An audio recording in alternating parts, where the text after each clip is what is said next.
Anesthesia kept me down for an extra day. Local numbing wore off mid-procedure.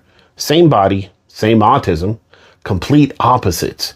And my doctor had no idea either was coming. Hi, I'm Anthony, and this is my autistic lens. A few weeks ago, I had a nasal tumor removed. The anesthesia hit me harder than expected.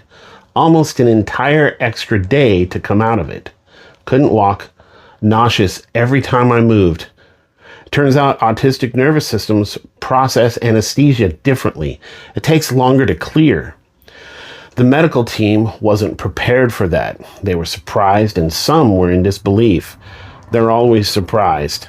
Then a few weeks later, I had to go back for a nasal debridement, basically scraping out the dead tissue left behind from the procedure.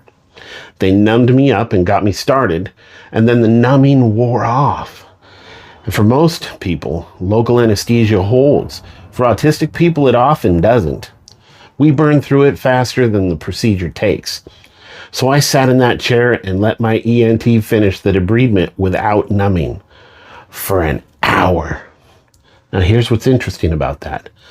The same body that couldn't shake off general anesthesia for almost 2 days burned through local anesthetic in minutes.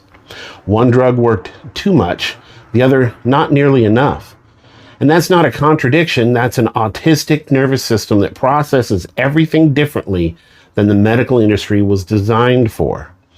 And the medical industry is never prepared for us.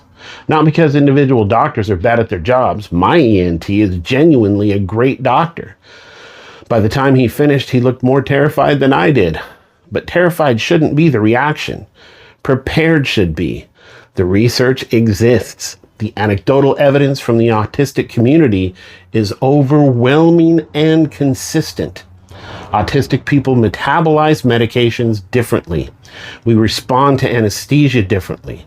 Local numbing agents behave differently in our bodies, and yet every single time we end up in a medical setting, we have to explain this from scratch to a surprised doctor who wasn't trained for it. That's not the doctor's fault. That's a medical industry that still hasn't decided we're worth preparing for. If you've had similar issues in the medical industry, like and subscribe and let me know in the comments what your situation was.